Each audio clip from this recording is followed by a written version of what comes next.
Welcome to Startup Different. I'm Dave, your Chief Podcast Officer. With me is my brother and podcast sidekick, Chris. We're two successful entrepreneurs paying it forward by debunking startup myths, tackling the toughest challenges, and giving you the tools to build your business. Today, we're going to be talking about our history and what we want to do with this podcast. Let's get to it.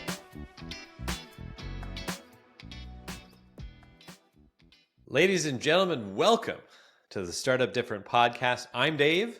And I'm Chris. And we are absolutely thrilled to be here.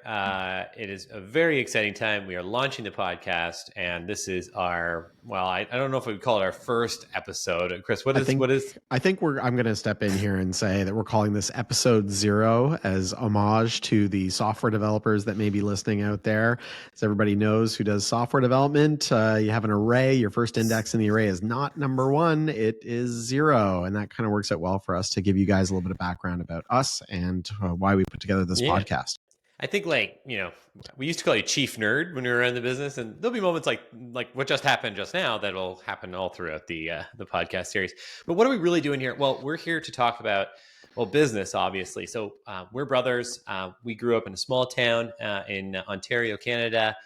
Chris is 10 years older than me, but we ended up teaming up together and making a business that sort of went the distance.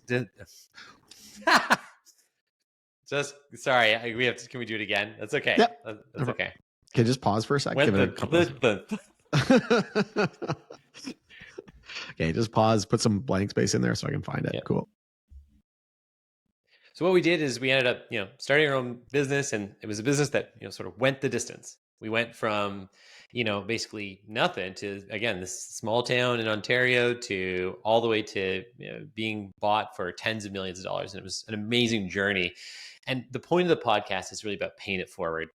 But to understand sort of these lessons we've learned and how we got here today, you have to understand more about us. And so that's what we're going to try and do here, at least as quickly as humanly possible. So basically what was happening is I was at Queen's University in Kingston, Ontario, Canada, and Chris was actually at the same time. Despite our age gap, Chris was there for school. And I was actually there for both school and also my work. I was doing an MBA, by the way. I wasn't held back. I like the idea that people don't know 10 that. years. Chris was still working on his 4-year degree about 14 years later. So good kid. But anyway, so I was working at what's called the Alma Mater Society, the AMS of Student Government. Shout out to Student Government at Queen's University, not the one at UBC. Although I'm sure that one's fine too. But the AMS at Queen's University. And basically I was part of this Municipal Affairs Commission. And I was kind of learning a lot about, different things that were going on in the campus community. And meanwhile, Chris, he was definitely doing his MBA. But at the same time, I think you were up to some other stuff as well. Yeah, that's right. So I had the entrepreneurial bug, and I was starting a bunch of different apps for different business things, that just trying to get some business ideas off the ground. So I was doing that kind of after my MBA, and really had that entrepreneurship. And obviously, being a computer science grad, everything I was doing was in software. Obviously, using those skills that I had to try and get some businesses off the ground. Yeah, and then it was actually pretty unbelievable timing. One theme that you hear a lot, and lots of different things that you hear about in entrepreneurship, is the concept of luck and being lucky and your return on luck and that kind of stuff. And one big part of our luck was, frankly, that we were brothers, but secondly was that at the same time we just happened to be in the right place at the right time. So I was on this committee called the Campus Safety Working Group. We did an audit of the existing blue light pole infrastructure, those big poles you see at basically universities and colleges across North America and Europe as well, for what it's worth, in Australia. After the audit, we found that a significant percentage of them weren't really functioning as intended. Either the light bulb was burnt out, the wiring was gone, that kind of thing. And so I sort of pitched the idea of what if we had a mobile app where you could press a button and it would call campus security, maybe to know where you are or whatever. And I just started wheeling and dealing, the ultimate future sell of it's something that did not exist. But back then it was, I was selling a lot of hype because, the App Store was pretty young. It was about a year old. So by this point, it was just kind of maybe we could do that. Maybe we could do something really innovative in this space. And to the folks on the committee, it was the greatest thing since sliced bread. So my problem though is that I couldn't really do that. So I asked Chris. Yeah, Dave gave away my It was an easy weekend. process, right, Chris? No problem. It took you a weekend and it was all done. Yeah, so the initial idea was just to replicate the functionality of those blue light poles, which essentially called campus security, and it told the campus security staff where you were calling from, which blue light pole you would press the button on. Yep. So we built a really quick MVP, minimum viable product, iPhone app. And this was back in about 2010, 2011 that we were doing this. So like the App Store was only about a year old. So this is pretty innovative stuff, even though now it feels pretty basic. But we were able to kind of build that capability. So by the end of the weekend, I'd built it and had enough of a working prototype that Dave took it and showed it to the working group. Yeah, and they loved it basically. And so Queens ended up being our first customer for this product. And this was like another one of the things that really Chris was doing. Chris had many, as we mentioned, many different things going on. And this was sort of the first one where we were working together. And so that was pretty exciting as well too. So I started to get interested in this whole business thing. So I went and did my MBA at Queens as well. And so I got more education on the subject, and all the while I'm still kind of working on this App Armor thing as my side hustle. So we actually got it going. We bootstrapped it. We actually had other customers show up after we launched with Queens. So we had York University, University of Melbourne in Australia, University of Victoria here in Canada, and more. And so it was actually all of a sudden this sort of like natural thing happening. And it was kind of a weird time for me because I was in business school. I was doing on-campus recruitment. So I was being interviewed for jobs. I ended up getting a job at Bell Canada. But at the same time, the thing I really wanted to do was the thing I was working with Chris on. And so, over Dave, one time, thing I was going to say is you got a really lucky bounce as well. The Queens Really? app that we built won an award. We didn't get the award. Queens got the award for it was using technology. You're not bitter though, right? No, not at all. No. I wonder where that award is right now. Yeah, I think every time we do the origin story, you mention the award. Yeah. But like you were talking about luck, and it's really important though that actually was a really lucky bounce that we got early on. Was that this app that we had built, this silly blue light pole app, got picked up for an award that Queens won. They went to a big ceremony, walked up on stage in front of all the other potential customers that we had for this to accept this award, and there was even like a video montage of it and the whole work. So luck got a really good bounce. And so that really changed things. So this isn't some sort of critical mass. We didn't have 100 universities just throwing money at us or something. It was very much like 2 or 3 decided, hey, I might be interested in learning more about that. So the interesting thing to us was, and what we were surprised about, was that there was traction. We really didn't. We were doing a lot of things. We did not expect that one to be sort of the one that was going to do well. And it was who even has heard of a personal mobile safety application? Like it's a whole thing that it was its own space, and it was pretty fascinating. So it started to get going, and that was actually very, very exciting. And then so Chris and I made big decisions. So I left Bell. It was an amazing 10 months of my life. And then Chris, he basically picked up his life in Kingston and moved to Toronto. Is that right? Yep, that's right. So I had a condo in Kingston, and I had a garage sale, sold all my furniture and everything, hopped in my little car, and with what remaining personal items I had, drove to Toronto, got an apartment there, and that's kind of when we really said, all right, let's lean in on this and let's go for it. Yeah. I feel like there's always that kind of leap of faith moment. And I think quitting your job or selling your life is two pretty obvious indications of okay, we're in, we're doing this. I couldn't fit my couch into my car. So what was I going to do? Yeah, fair enough. I guess you could put it on top. Probably get clipped by one of those bridges on the 401 coming here. Yeah. Anyway, so business kept going really well. We moved into a business incubator here in Toronto. It was very small. But it was really great. And it was actually, there's some really good mentorship we received there. But it was kind of a really changing time for us because we had leaned in on this thing, but it was hard. It's not easy to grow your own business. Even if you have traction early, even if you're surprised by it, that process is very difficult. It is an emotional roller coaster to have your own business. And you probably know that if you're an aspiring founder and you're listening to this, or you are currently running your own startup, or you've run your own startup, that the ups and downs of owning and operating your own business is pretty insane. And we were also freshly minted MBAs, and we thought we knew it all. So Yeah. that really didn't help. Yeah, the MBA. I think the MBA did help give you a broad sense of like what's important in business. But once it's kind of abstract. Once you actually like get into the market, you have to understand like your market. You have to understand like how your stuff works, how your customers operate, how to run your business. And it's like you have some tools is what I think about when I think about the MBA. All of a sudden you have like a toolbox with more stuff.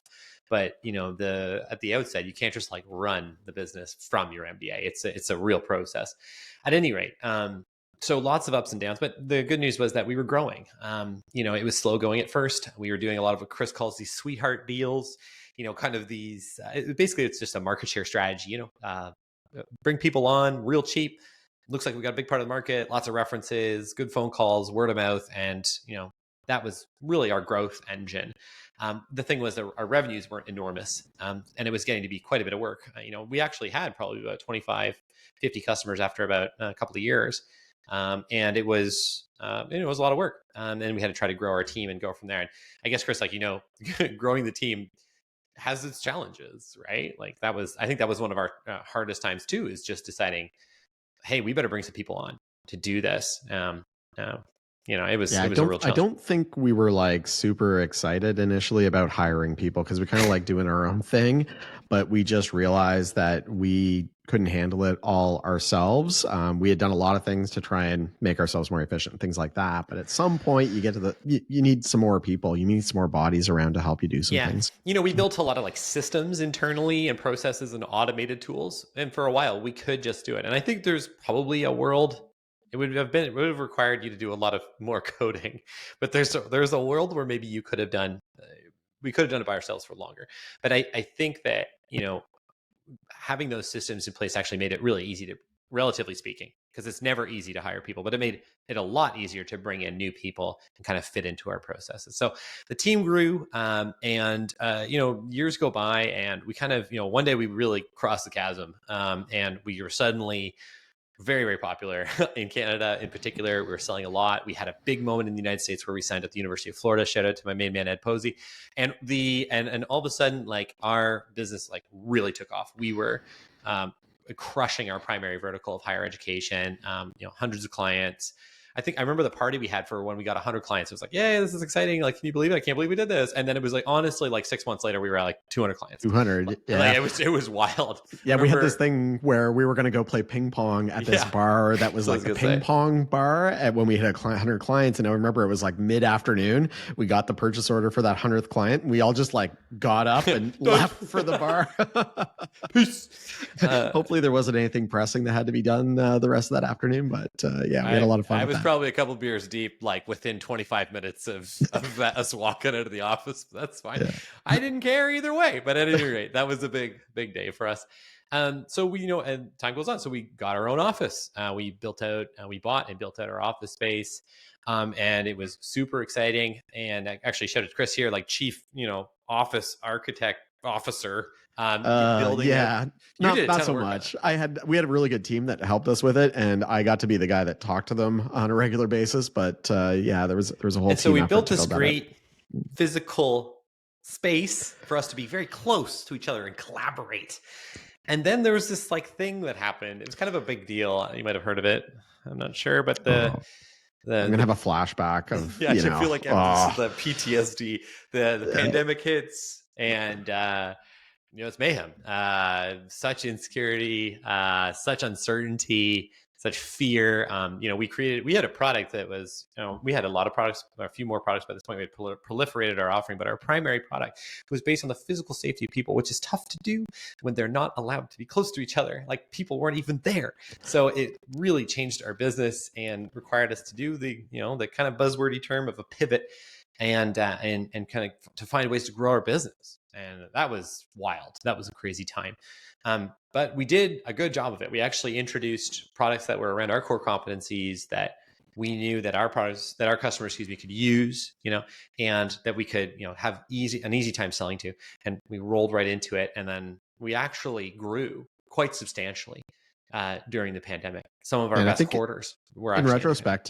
retrospect, we were doing safety apps, and being safe from the pandemic wasn't that far of a stretch. Yeah, So I it's think we were helpful when you have 30 apps, excuse me, 300 apps in the App Store that are like have either the prefix or suffix of safe, yeah. safe NYU, or whatever. Insert UCLA Bruins safe, like whatever. Once you have safe in there, it actually worked out okay. Once we added new features, we pivoted well in that market to do something different, but still in line with our mission, and that was vastly quite profitable at the time. Yeah. Um, so then we had kind of a big thing happen in 2020, and I don't know Yeah. if you want to. So at Yeah, this point, we're really cooking, and we're having a lot of traction with the pandemic stuff. And one of our biggest competitors, Rave Mobile Safety, and actually these are stand up guys. We'd had little interactions with, you have competitors, and they're kind of like, tense situations at trade shows when you bump into a it's competitor like and West things like Side that. Story. You're just walking over to Yeah. them, kind of the Yeah. Sharks and the Jets sort of vibe. Exactly, but like Rave wasn't like that. We had actually had a pretty good relationship with Rave. They were always kind of like competitors, but not like jerks or anything like that. Yeah. So they actually reached out to us in 2020 to kind of see where we were at, and how things were going, kind of tiptoeing around the idea of an acquisition. And then we weren't quite ready to do anything in 2020, but by 2021 we were still cooking. It was going really well. And Rave was looking to grow as well, and acquisition was one of the ways that they were looking to grow their business. So, they gave us an LOI in November of 2021, and Dave and I looked at each other and said, "I think we should take this. This is I don't know if this will ever happen again." Well, So, I always yeah. like to think about this. I remember you said something to me really interesting in that moment that I don't think I'll ever forget. And I've told a few people because it's kind of hilarious, which is that, when you said to me after we got the letter and you're like, go think about it or whatever, I was like, okay. And we came back and you're like, Dave, I had two dreams growing up.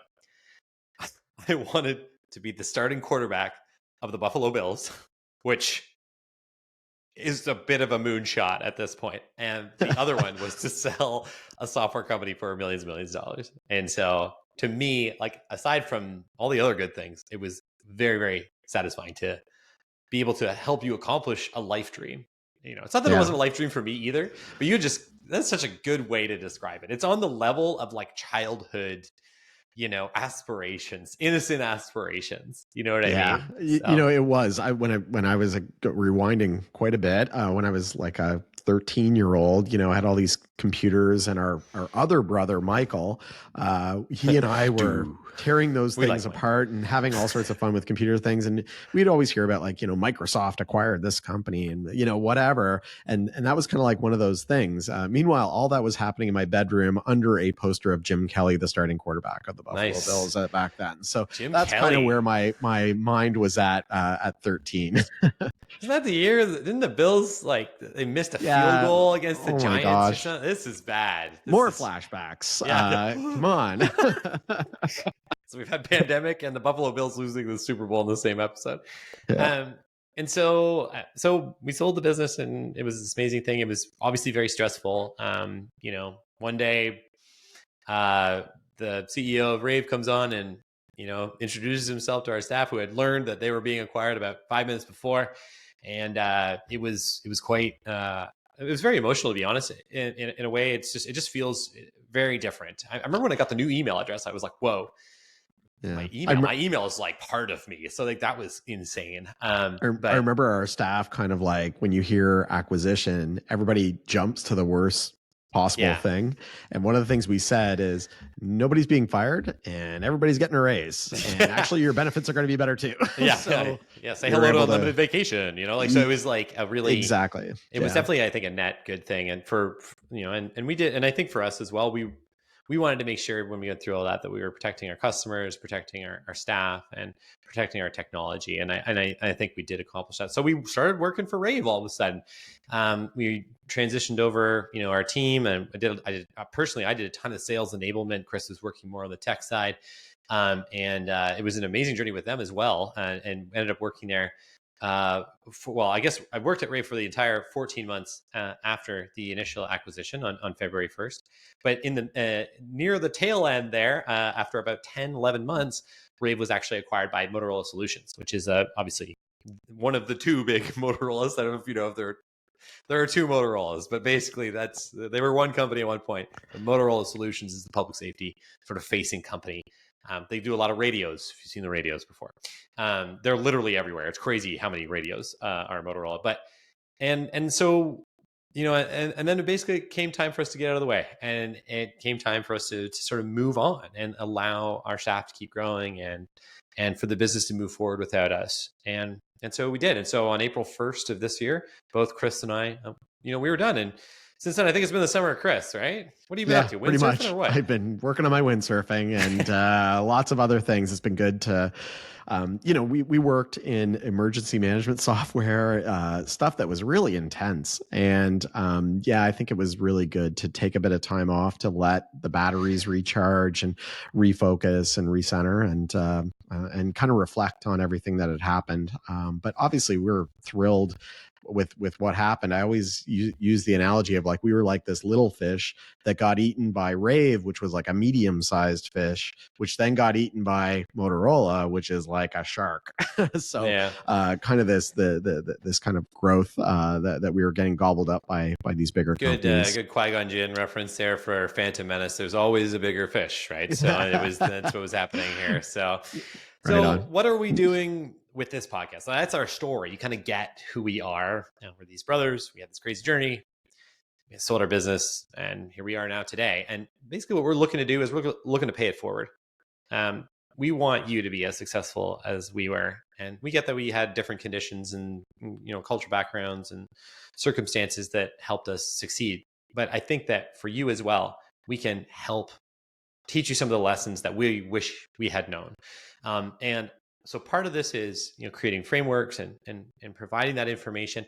And the other side of this too is dispelling myths. There's tons of myths in entrepreneurship. This sort of like kind of interesting vision of what we want entrepreneurship to be in pop culture versus what it actually is. And and then I suppose lastly is just understand the psychology of it all. Like being a founder is a unique thing in our world. Not that many people are founders. And the legitimacy questions that you will face on the daily,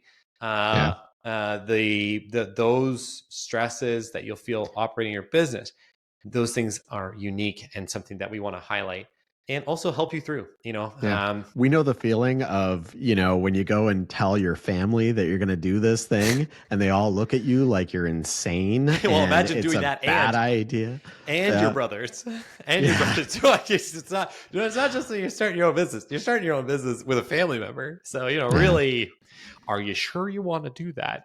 So it was really something. But all in all, we really did it differently. We didn't follow these myths. We kind of did it our own way. We bootstrapped the business. We didn't hire a bajillion people. We didn't care about headcount. Insert myth. We really ended up doing it a bit differently, and so we want to make sure that with this podcast, we're giving you a sense of how you can, start up your business differently. So start up different. Yeah, the real thing for us, our metrics weren't vanity metrics. They were, how do we make profit, and how do we make, and that comes from making happy customers and good products and all those types of things. But we weren't really looking at, hey, how can we pump up our user numbers, so that we can get our next round of funding or anything like that. Because we were funding it all ourselves, we needed to make payroll every 2 weeks. And it was really about how do we grow sustainably right from day one. And a lot of the things that we did seem very logical, but are kind of like the backwards way of doing it, or different from the way that you would think of a startup growing their business. So I guess I think of this podcast as being kind of like all these tough lessons that we learned over these 10 years. We'd really like you to learn them without having to have all the bumps and bruises from going through all those experiences. So obviously we're super passionate about entrepreneurship, startups, and technology. And we just want to share that with everyone and continue the conversation about it. So that's it, folks. That's episode 0. Chris, it's complete. We've done it. So I guess coming up next is we'll have a whole series of new episodes. We're going to go kind of chronologically at first, talking about, starting from like ideation and ending with what it feels like to not have a company anymore after you've been acquired, and just taking it step by step. We're also always interested in hearing from you. Reach out to us on whatever social thing you're using, or email us, whatever you want to do. Check out our website at startupdifferent.com, and we look forward to talking to you in the weeks to come. See you, folks.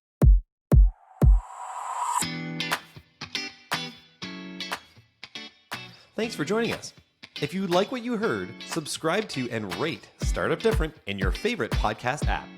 If you want to see our radio faces, check us out on YouTube at Startup Different and look us up on social. We're probably there if you are. And lastly, do you want to feature your startup on the show? Reach out via our website, startupdifferent.com. See you next time.